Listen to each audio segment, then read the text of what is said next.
Open your Bibles to Ezekiel 38, verse 1. And the word of the Lord came unto me, saying, Son of man, set thy face against Gog, the land of Magog, the chief, or the prince of the chief, of Meshach and Tubal, and prophesy against him, and say,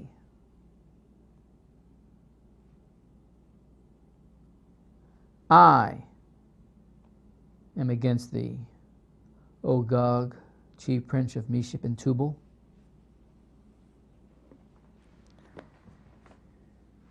God's against them.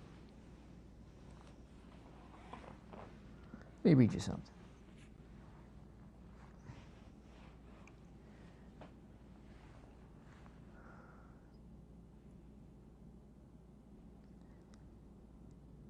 Ezekiel tells us that Gog, referring to Magog, the nation that will lead all the other powers of darkness against Israel, will come out of the north.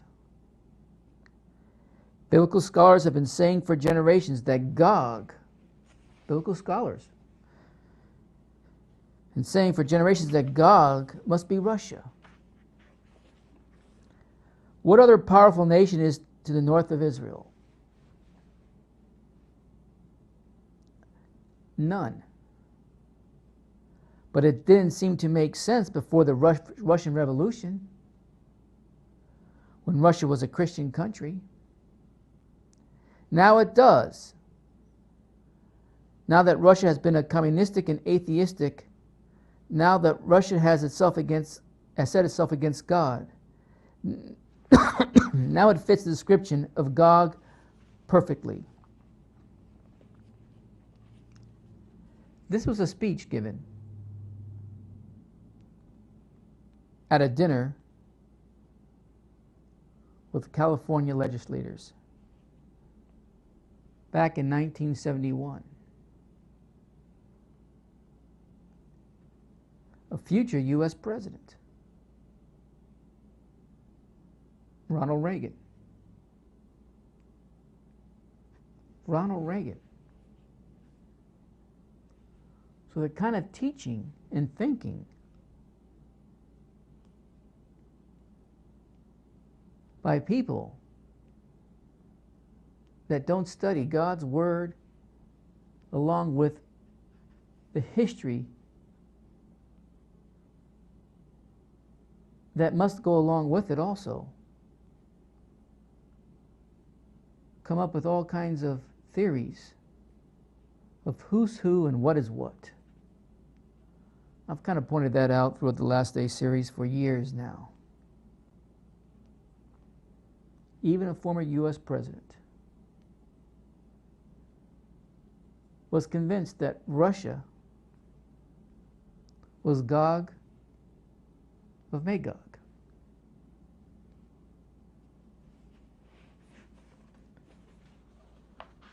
Or they're to the north.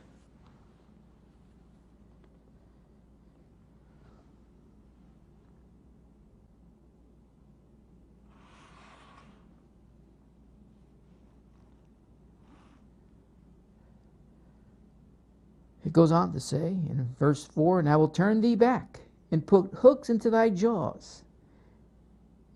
And I've referenced a silly theory of one very popular prophecy teacher explanation of what put hooks into thy jaws means. Drew an imaginary line from the areas that Russia took control of, Crimea in the northern Black Sea area, and took a hook-like invisible line and hooked it around Turkey into the Mediterranean Sea to the location where Israel is located on a map. it's worth showing you again, so put it on the map. In case you weren't here last Sunday night, the theory was take the imaginary line and go around and come back this way to Israel. And that is put hooks into thy jaws, and I will bring thee forth, and all thine army, horses and horsemen, all of them clothed with all sorts of armor, even a great company with bucklers and shields, and all of them handling swords. Come back to me. That was his conclusion. Russia's latest move is a sign concerning the prophecy you find here in Ezekiel 38, verse 4. Only if it was that easy. It's stupid, it's silly. I'm not even dignify it with anything else but calling it stupid and silly and not even worth the time of day for me even to bring it up. But there's some that will tune in somewhere along this series and, well, I heard this by this individual. It didn't make sense if you draw that imaginary line. It's kind of hooking around back to Israel. If that's all you got to base your understanding of what this verse means, then you're really lost. It's a blind leading the blind. You all fall in the ditch together. Unless you listen to the truth and find it somewhere, you're going to stay in that ditch. I'm not talking about your salvation. I'm talking about your understanding of what we are to be aware of in these last days. Persia, Ethiopia, and Libya with them all of them with shield and helmet. Gomer and all his bands, the house of Togarmah of the north quarters and his bands, and many people with thee.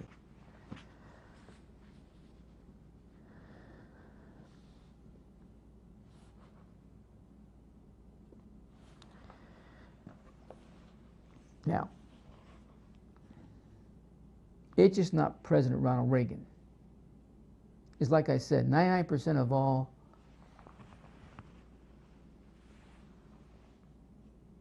Christians' understanding of this Gog, the land of Magog,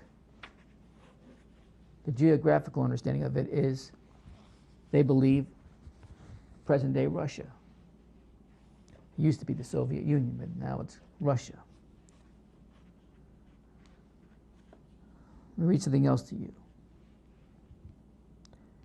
The Native Americans of North America are called Indians.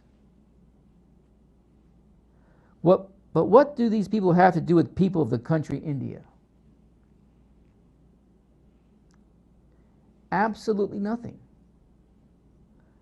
Hundreds of years ago, Christopher Columbus was looking for a water passageway to the country of India as a means of obtaining gold and valuable spices. When he arrived in the islands of the Caribbean, Columbus, seeing dark-skinned people, like you would find in India, called them Indians and declared his passage a success. He thought he reached his destination, and he was in India. However, the people we call Indians were not related to the people of India. Not even close. And the Caribbean islands are a very long way from India. There has been a similar misconception in many Bible prophecy books over the last 100 years. Actually, it goes back further than 100 years. It goes back, in my opinion, 2,000 years. And if I have a chance tonight, if I get to that point, I'll point it out to you. There has been a similar misconception in many Bible prophecy books over the last 100 years. As discussed previously, the belief that Russia is the country from the north who is to attack Israel during the end times is a mistake. Now, to preach that and to teach that goes everything against what's being preached today. But what's new? We've pretty much done that since the beginning of this Last Day series. It goes against the grain. It goes against what's being taught in Bible colleges and churches and home churches and Bible study classes, you name it. It's been taught that present-day Russia is Gog of Magog. Period.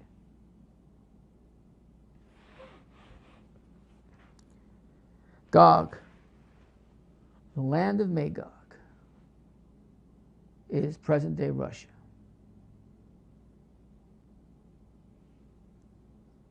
Do I think that's a mistake? To have that kind of understanding, if that's what you've been taught? Well, yes. But I'll get to it. Why? Although evidence that contradicts this conclusion has become common knowledge within the academic arena, this misconception is still prevalent in end times Bible prophecy books. This misconception short-circuits the proper understanding of end times Bible prophecy. Just as we all know that the Indians are not citizens of the country India, we will see that Russia is not the country in this study in Ezekiel 38 and 39. That God has, Son of Man, set his face against.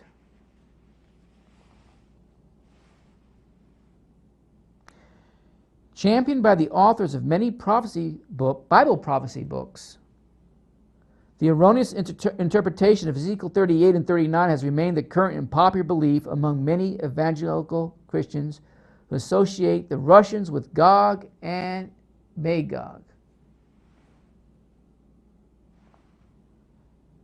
This interpretation, and there's plenty wrong with this too, but this interpretation says that there's sometime before the great battle of Armageddon there will be a Russian invasion and war with Israel. This end times Russian invasion theory is based on faulty 18th and 19th century references used to determine the identities of ancient nations of Asia Minor, which consists of mostly of Turkey, by the way, which we will find in Ezekiel 38 and 39. It has been mistakenly believed, let me clear my voice.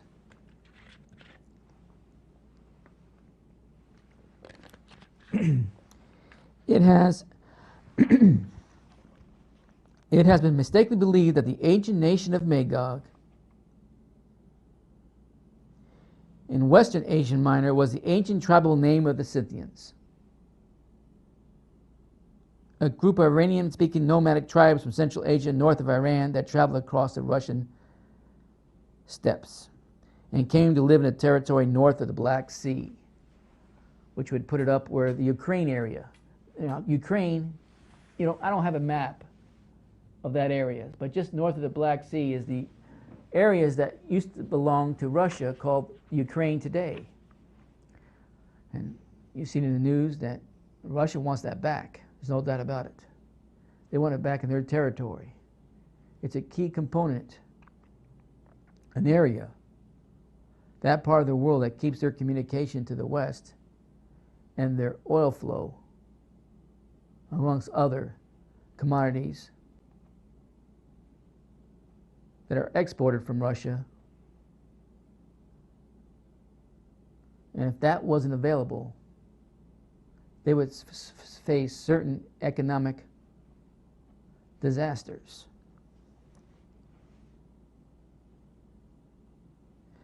Then in turn and again in error, it has been believed that the ancient Scythians were the progenitors of the modern Russians. That's one of the biggest problems.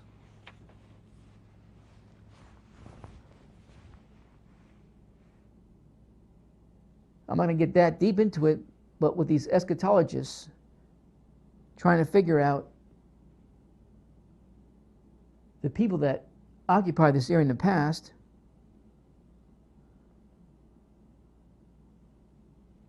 one of the problems that they face and what they argue with all the time, even in today's present understanding of what we know today, who the ancient Scythians really were. Were they part of what we would consider modern-day Russians?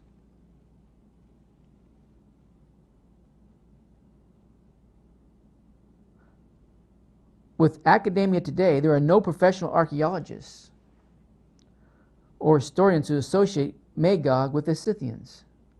And I'm going to tell you right now, neither do I. And I'm not a professional archaeologist or professional historian. I just love history, but I'm not going to title myself with any of those titles. And I don't associate Magog with the Scythians. If you do that, and you're a Bible teacher, you make one of the grandest errors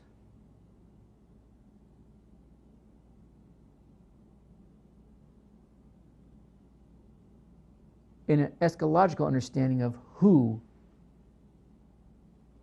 Gog of the land of Magog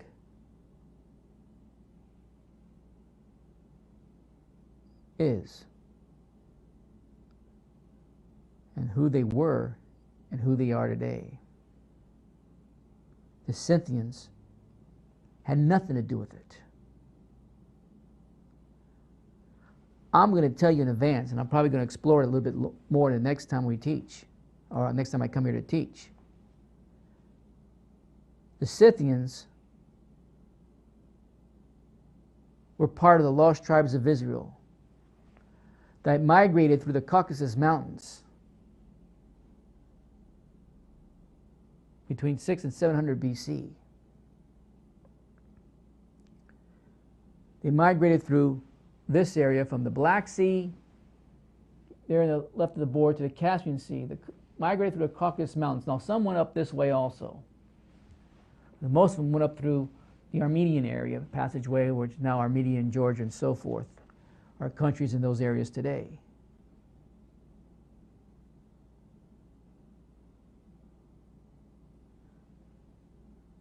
They're not Russians. With academia today, there are no professional archaeologists or historians who associate Magog with the Scythians or the Scythians with the Russians. In the National Geographic, sometime back, explains that a group of Scandinavian Viking traders called the Rus, R-U-S, began the Russian state around 800 AD. It says the Slavs and the Finns there, or there meaning near St. Petersburg, Russia today, called them Rus, after the Finnic term for Swedes, Rutosi, or Rutosi. These Rus eventually founded the first Russian state, centered in Kiev, in today's Ukraine, and gave their name to Russia. A cultural inconvenience the Soviet historians were compelled to dispute for decades. The name Rus, or Rus, also spelled R-H-U-S, R-U-S or R-H-U-S, appears in the writings of Bishop Troyes in 839 AD. And according to the 12th century document known as the Primary Chronicle, the land around Kiev was named Rus, and the inhabitants called Ruses in 852 AD. National Geographic goes on to tell how Novgorod, east of St. Petersburg, was an early Russian capital founded by the Rus, and how in the city of Kiev, the Rus Prince Vladimir converted to Christianity in 988.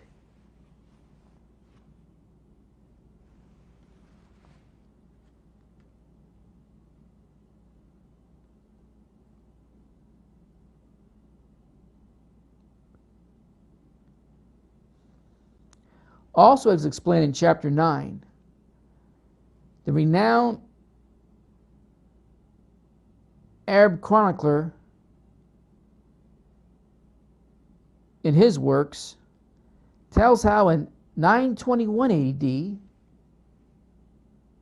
he met with a group of blonde-haired people of Swedish origin called the Rus. That's somebody else's work that called these people the Rus. He told how he met them on the upper Volga River in western Russia as they came up the river in their ships to trade with the Bulgars. Even the author's daughter high school history textbook details how Russian origins are Scandinavian. Simply put, Scythians were gone for at least 500 years before the Russians came to be a people. I'm telling you right now, folks, it was a lot longer, but no, a lot further back than 500 years.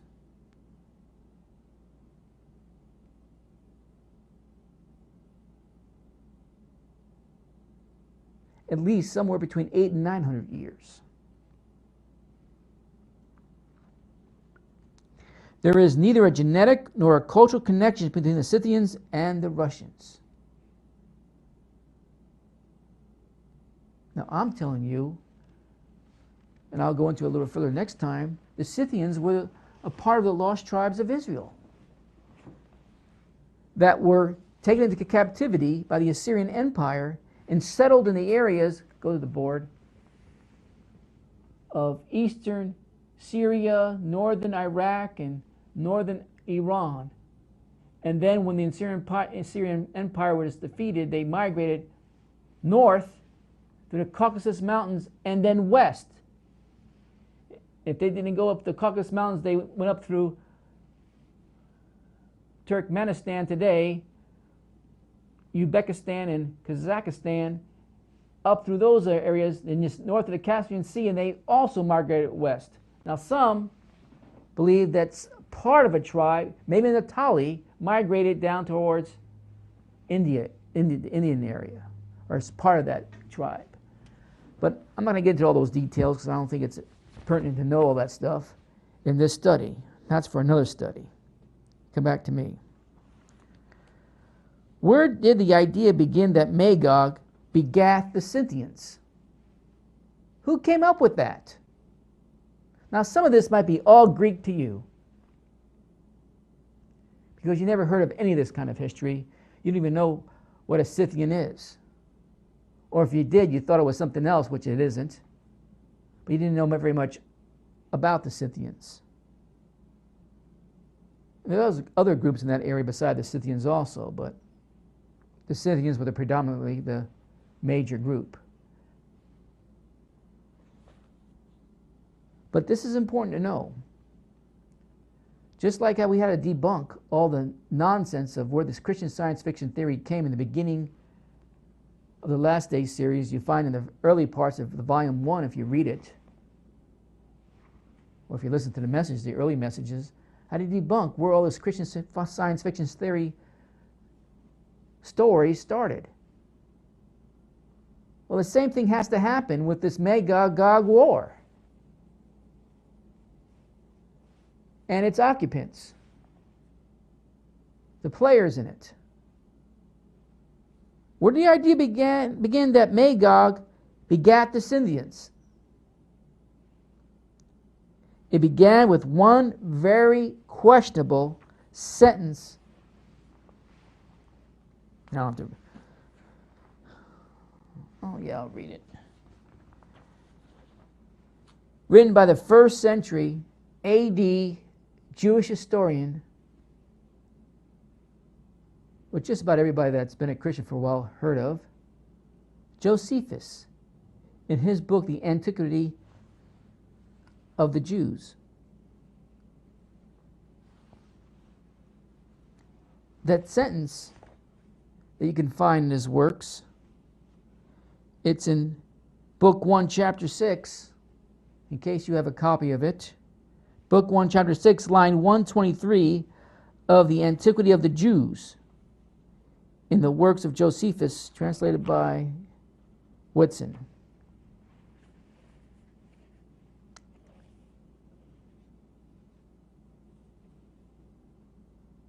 The sentence says the Greeks call the Magotites, or Megotites, the Scythians, the people from Magog, the Scythians. Well, Josephus was an honorable, learned Jewish historian. How could he make such a mistake? Are you sure about that?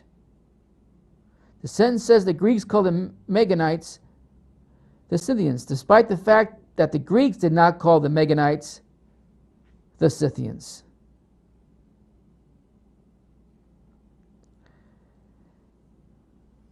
Not only is the statement in conflict with the far more detailed writings of other ancient historians, Greek and non-Greek, and with ancient Assyrian texts that provide first-hand information about both the people of Magog and Scythians. But this sentence by Josephus, just a sentence, by the way, which identifies Magog with the Scythians, is found in a passage where Josephus makes other errors in the identification of other ancient nations of Asia Minor.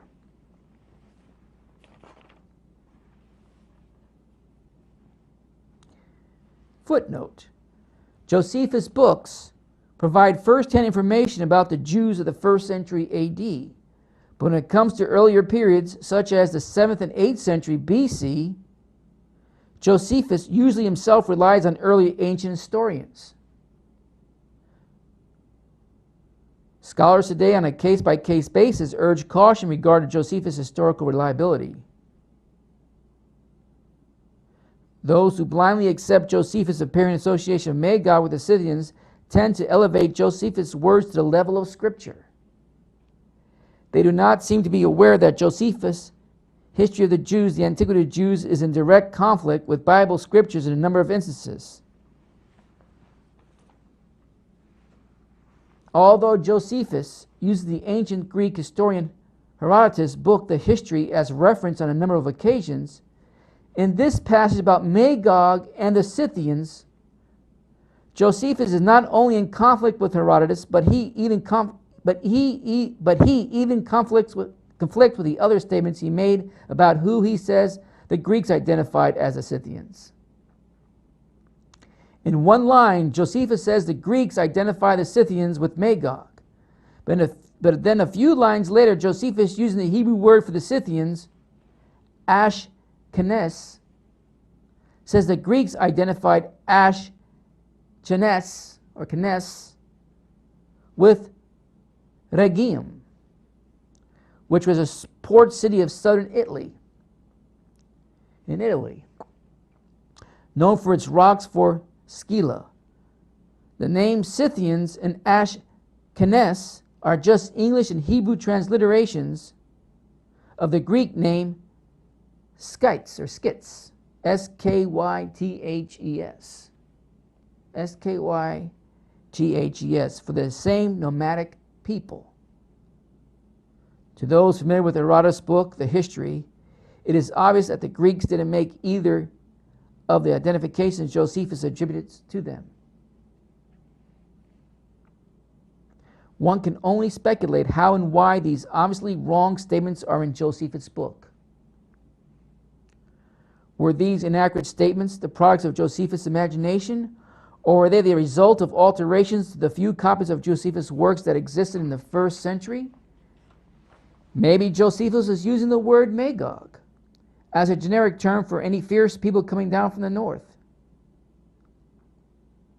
Whatever the reason, the statements don't reflect that the ancient Asia Minor nation referred to Ashkenaz or Ashkenaz in the Hebrew of the Old Testament is in fact the same nation or people in the Greeks called the Scythians. We can find them in the Old Testament. All you have to do is go to Genesis chapter 10.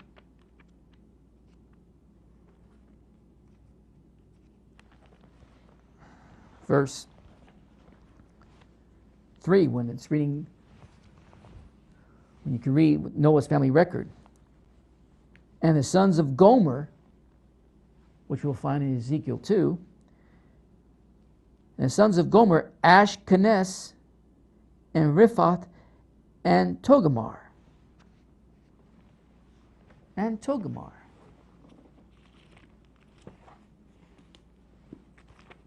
It's not like they're not in Scripture. They're there. But they've been misidentified. And that's a shame, because that's what started a lot of eschatologists down the wrong road.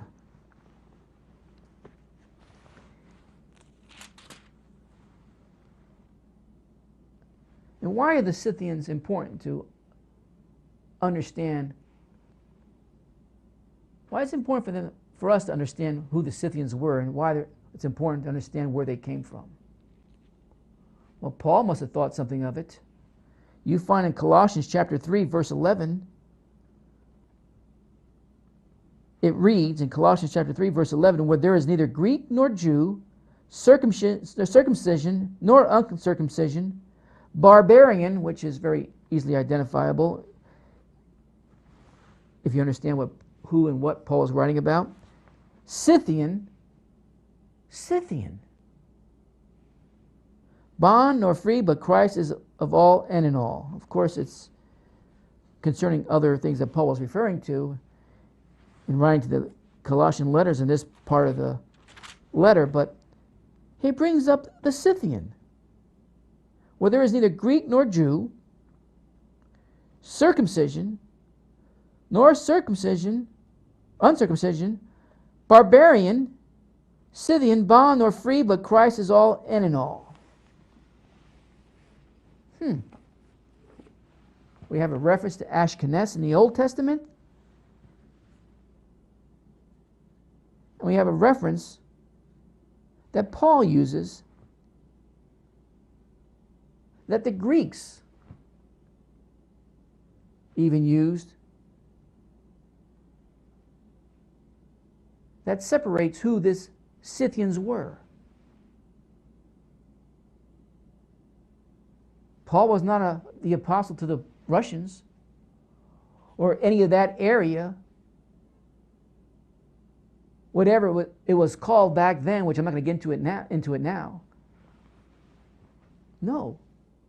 Who was Paul an apostle to? Of course, the common word, which I already referred to in past teachings, the Gentiles.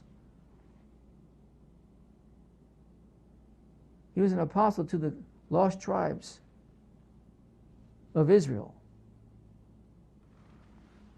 As for identifying Magog with the Scythians, who the Hebrew knew as the Ashkenaz,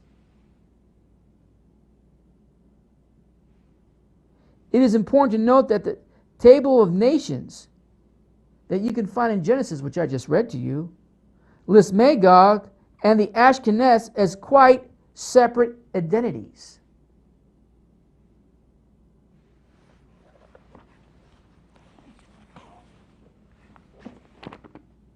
Quite separate identities. Interesting, isn't it?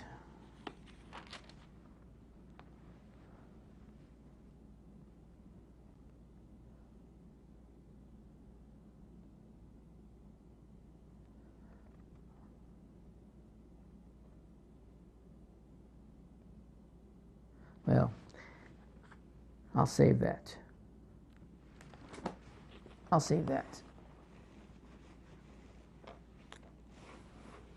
For another time.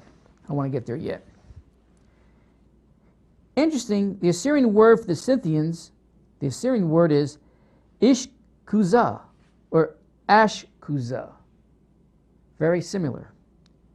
It's similar to the Hebrew word for the Scythians or Ashkenaz.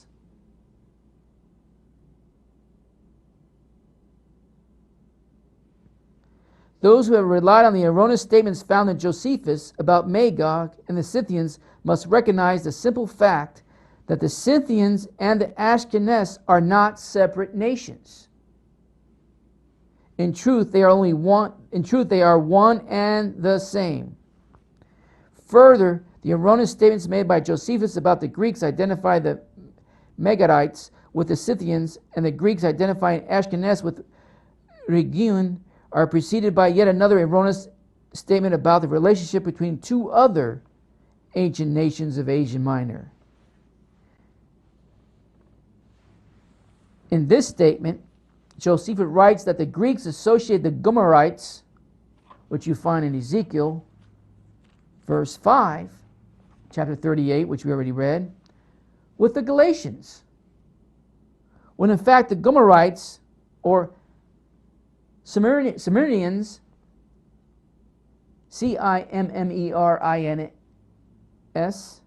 and the Galatians had absolutely nothing to do with each other. The Greeks of Josephus' time simply did not call Gomer the Galatians. The Gomerites, or the Cimmerians, were invaders from an area around the northeast shore of the Black Sea. This general area, right there in the map, a little further north. They displaced the ancient nation of Meshach in the Central Asian Minor and occupied this area from around 800 BC to 630 BC before pulling back. The Galatians, or Gauls, and not the Gauls of the Roman France, were migrants from Central Europe who came to Central Asia Minor as a result of a population explosion during the 3rd century BC. Eventually they won over the local tribes and gained status as the Roman province of Galatia in 25 BC. While the Gomerites and the Galatians both occupied Central Asia Minor, they did so at different times and bear no relationship with each other. Despite what Josephus wrote, Gomer did not found the Galatians, and Magog did not found the Scythians. One cannot help wondering how and why Josephus made 3 such totally erroneous statements in a single passage, if in fact he did. Ecclesiastical acceptance of the erroneous connection between Magog and the Scythians traced back to St. Jerome of the late 4th century AD. I told you it was a 2,000-year problem. It is interesting to note that several other critical statements found in Josephus' book, The Antiquity of the Jews, which was written by Josephus in Greek and later copied in Greek by Christian copyists, are found in an Arabic copy of his book. This indicates that the few Greek copies of his book, which were available early on and were in turn copied, were altered in some places to suit prevailing Christian beliefs. Finally, this deception about the Russian invasion of Israel was popularized, guess when? In the 19th century, in the 1800s. Around the same time when all the other Christian science fiction theories about the last days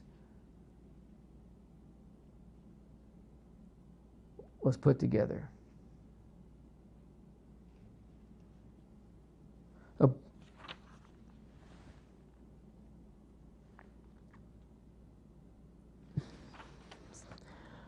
Finally, this deception about the Russian invasion of Israel was first popularized in the 19th century. A book written by a pastor at the time seems to contain a purposeful misquote of a statement about a city in Magog by the highly regarded 1st century AD Roman historian Pliny. In his multi-volume work called The Natural History, Pliny identifies the ancient Lydian city as being part of Magog. Built atop the cliffs, the city of Hierapolis controlled the water supply of the Lydian city of Laodicea, 6 miles to the south. The city of Hierapolis was built by the Lydians and always under Lydian control until the Lydian kingdom became part of the Persian Empire in 546 BC, and then part of the Greek and Roman empires that followed. Like Pliny, today's archaeologists also identified Magog with the ancient nation of Lydia, which was in Western Asia Minor. Indeed, written records from the Assyrian royal court show that Assyrians used the name Magog for the nation of Lydia.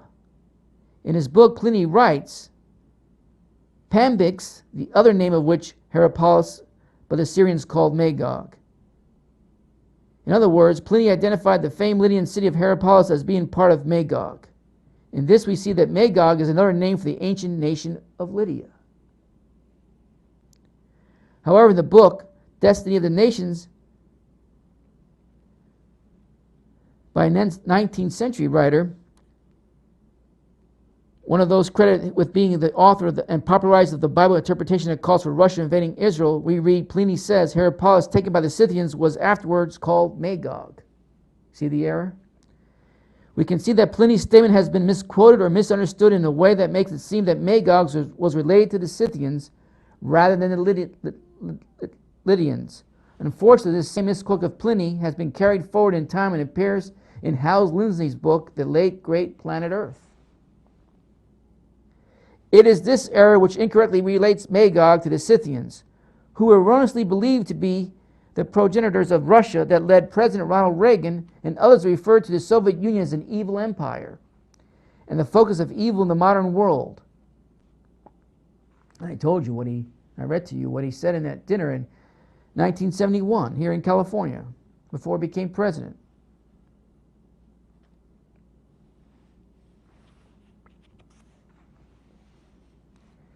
The identification of Magog with Lydia and not Scythia is consistent with the ancient texts of the Assyrians, who at various times were either the allies or the foes of the Scythians, yet had peaceful dealings with the Lydians.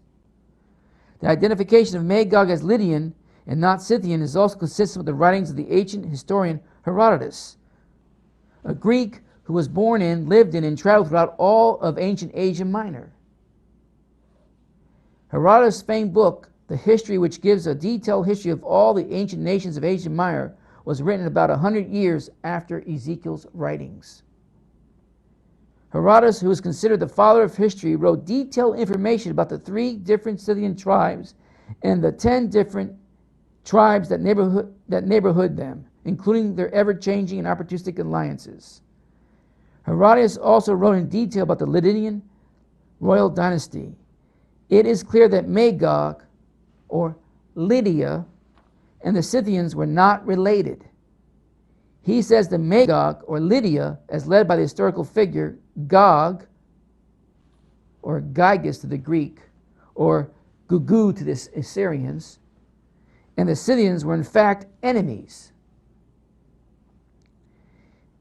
In Gyges of Lydia, we have the leader the Assyrians called Gugu, king of Ludu, and Gugu of Magugu. There's a tongue twister. The Bible's Gog of Magog.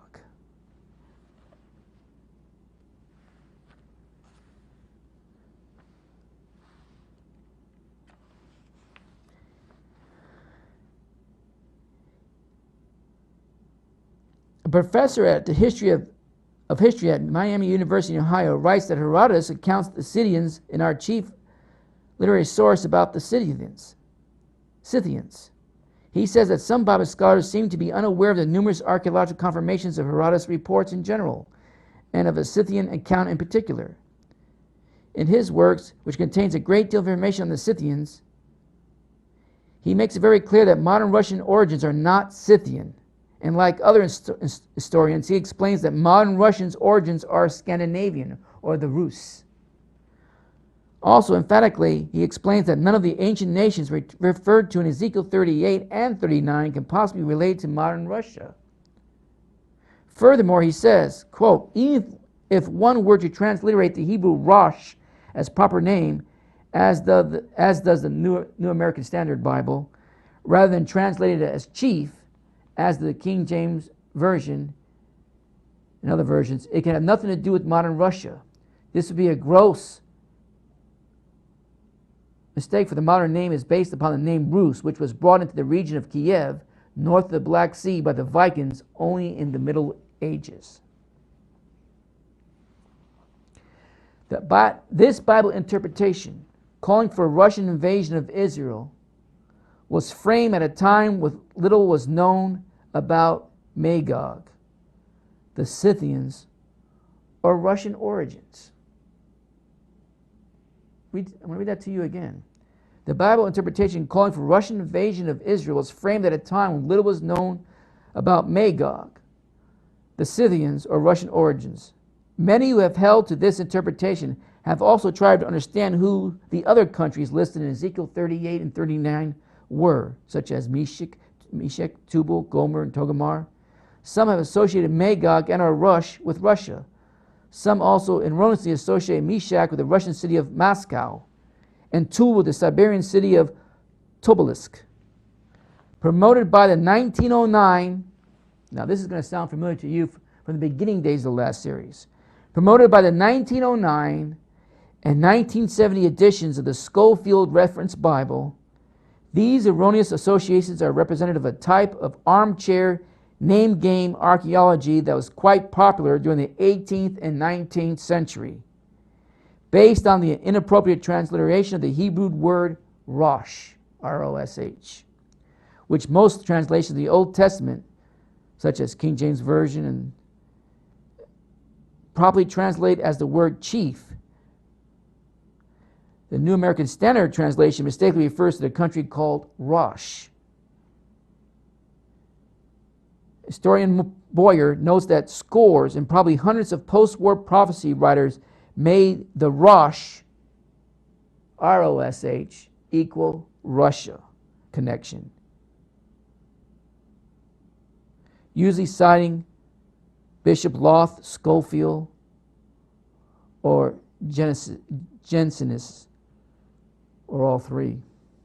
For those who insist on the erroneous translation of the Hebrew word for chief that yields a nation called Rosh, ancient Asia Minor had several difficult localities that could answer this name and fulfill the obvious Asia Minor context of Ezekiel 38, 2, 3, and 6 without invoking Russia. It should be also noted again that unlike Magog, Meshach, Tubal, and Togarmah, and Gomer of Ezekiel 38-39, which are all mentioned in the Table of Nations in Genesis 10, a nation called Rosh is notably absent. It's just not there. Read it again. I just read you I think it was the third verse. You can read the whole nation,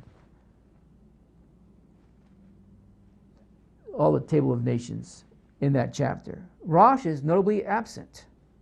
For decades, archaeologists and historians have known that neither Magog nor the Scythians nor any other ancient nations referred to Ezekiel 38 and 39 could possibly have anything to do with the origins of modern Russians. For example, Dr. Block, a professor of Old Testament at Wheaton College in Wheaton, Illinois, in the book of Ezekiel says, quote, the popular identification of Tubalisk in Russia is ludicrous. The popular identification of Meshach with Moscow is absurd.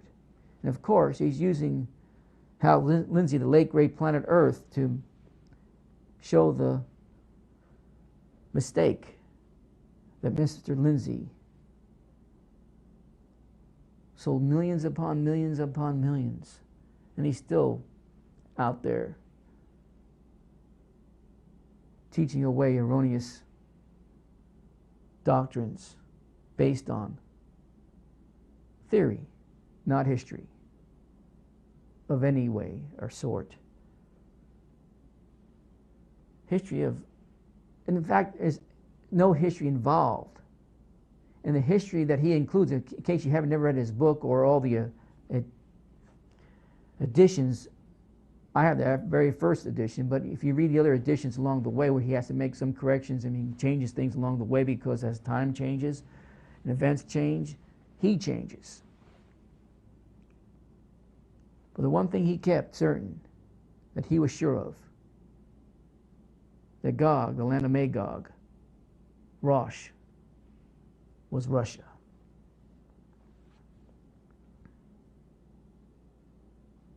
They weren't.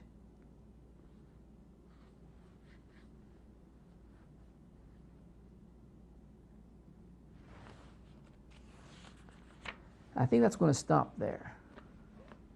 I'm going to pick it up at that point, but I'm going to show you a map. Put up that third map.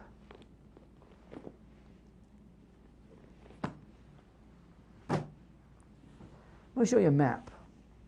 Remember, the Assyrian Empire took the tribes of the north. You see there in the bottom right, you see Judah. Well, just north of that was the tribes of the north, the 10 tribes of the north, with Ephraim being the leader of those 10 tribes of the north. Well, they were taken by the Assyrian Empire. And you can see where it says Israel, and then some red arrows. One arrow leading to Media, the Medes, the Iranian area of today, another Assyria, northern Iraq, and some parts of northern Iran of today. And of course, you see the Black Sea there. And after the Assyrian Empire crumbled, remember, the lost tribes, the 10 tribes of the north, God disowned them. And they were going to be known as not his people.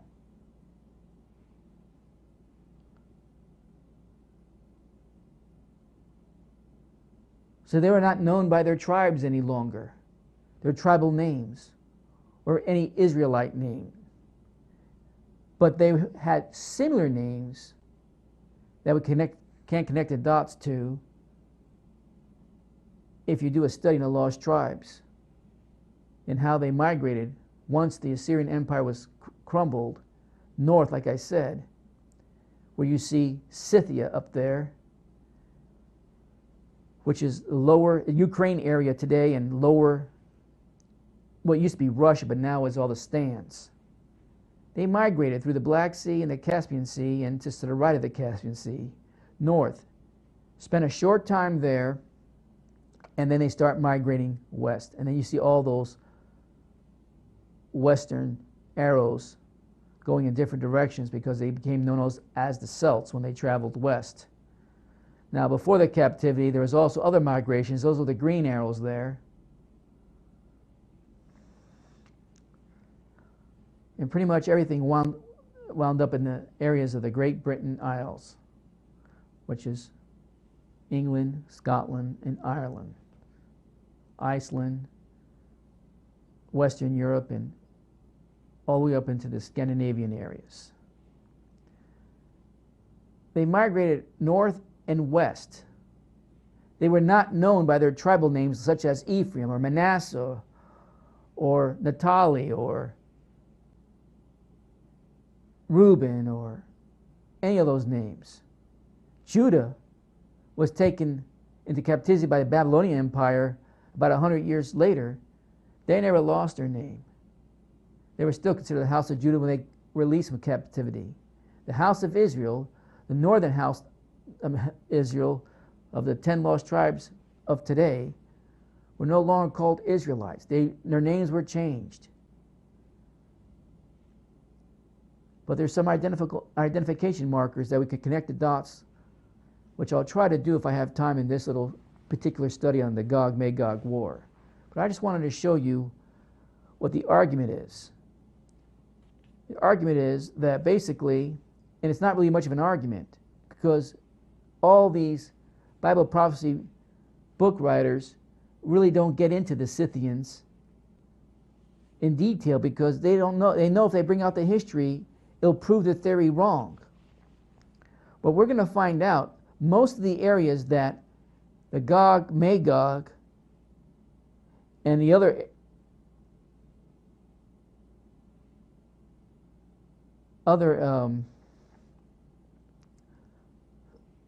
names that we find in the book of Ezekiel in chapter 38, such as Gomer and Togarmah and all those other areas, you're going to find that most of them will be located between the Caspian Sea and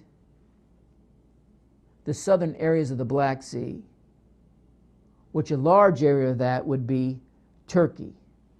You go to my board now, I'm telling you in advance. I'm not going to keep you in suspense, but I have to back it up, so it's going to take some time. This general area.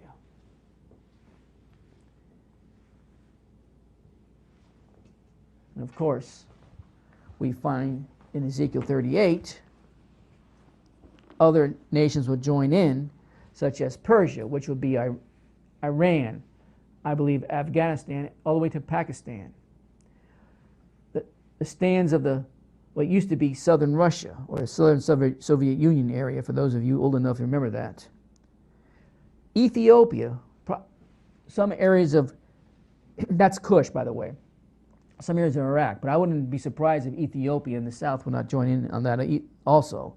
Libya, which is not only Libya, you don't see it in this board, but it's just west of Egypt, but not only Libya, but also Tunisia. Probably Algeria will be included in that area because that's all the areas of northern Africa. and Gomer and all his bands, the house of Togomar, the north quarters, which will be up in these areas, and all his bands and many people with thee.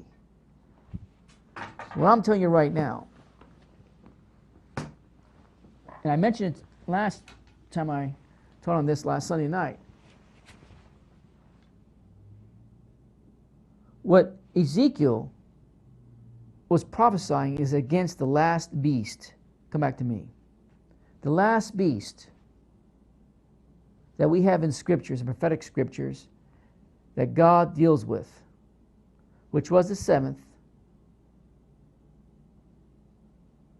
which started officially die in the west when they tried to conquer through France, but they were pushed back. But Charles Martel the Hammer, as he was called, because if they got to England, it would have been all over. This whole world would have been Islam.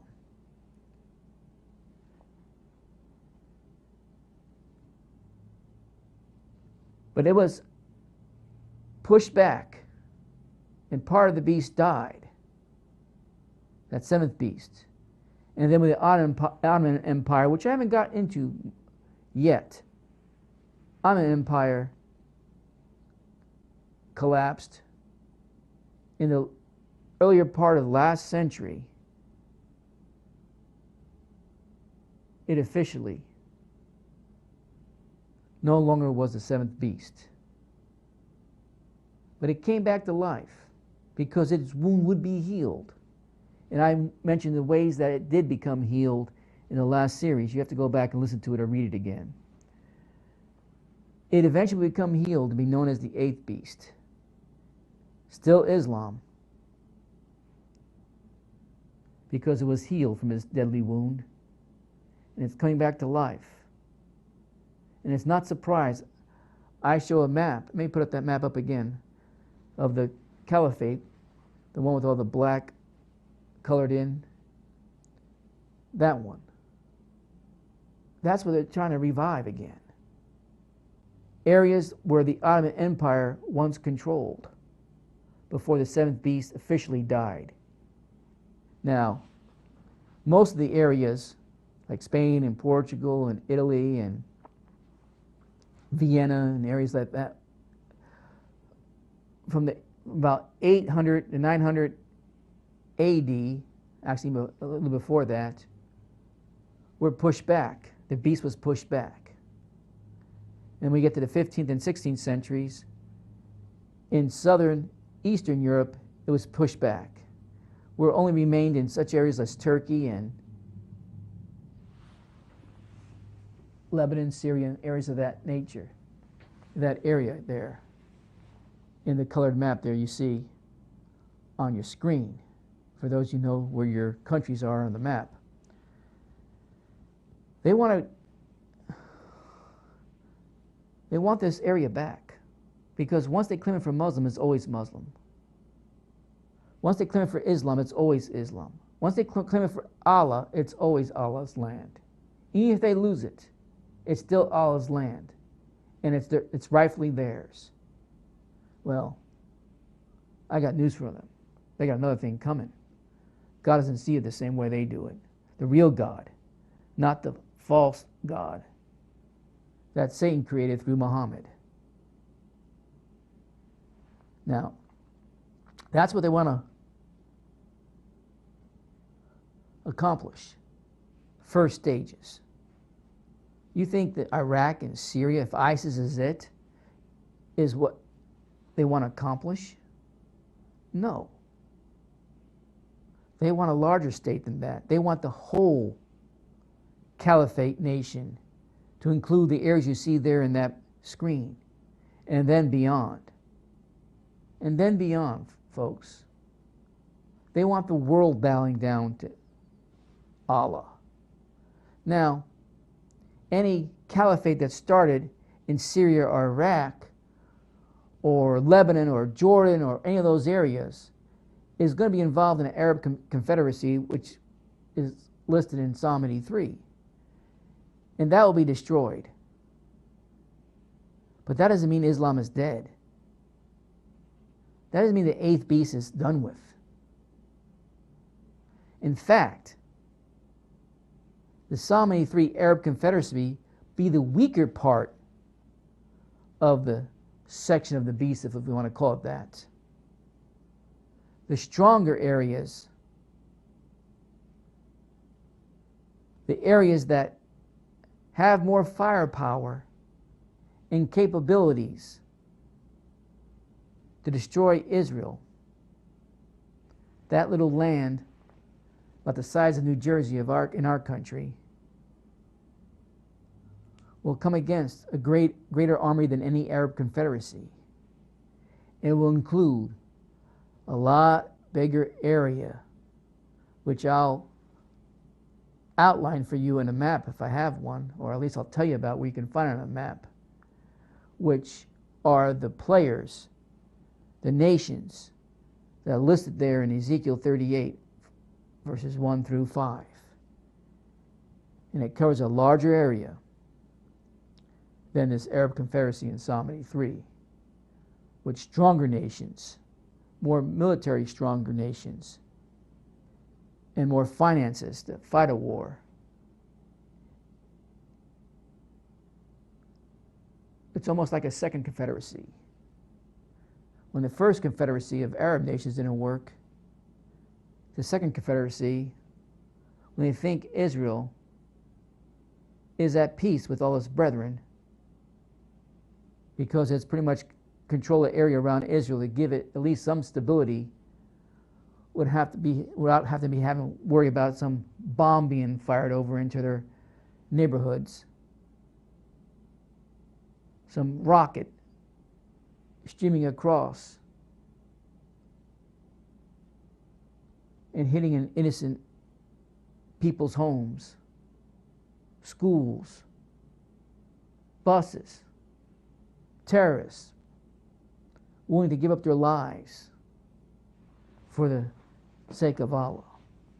Israel will have some peace because it does states it has unwalled villages, meaning that it'll have some security, and in a sense it will be dropping its guard.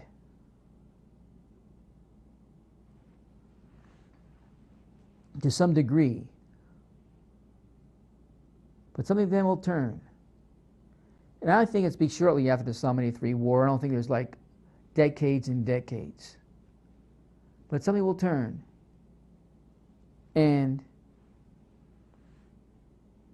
God will draw the areas that are listed in Ezekiel chapter 38 and put a hook in their mouths and draw them in. And God will deal with that one. But I'm jumping the gun. I'm going a little further than I wanted to tonight in generalities. I just want to lay down that all this nonsense about Russia being the Gog of the land of Magog is without any historical data to prove it. There really isn't none. It's just a theory that was developed and said so many times and written about so many times that it looks like it truly is part of history, but it never was part of history. It can't be proven that what Ezekiel's saying is referring to the major part of the army, Russia.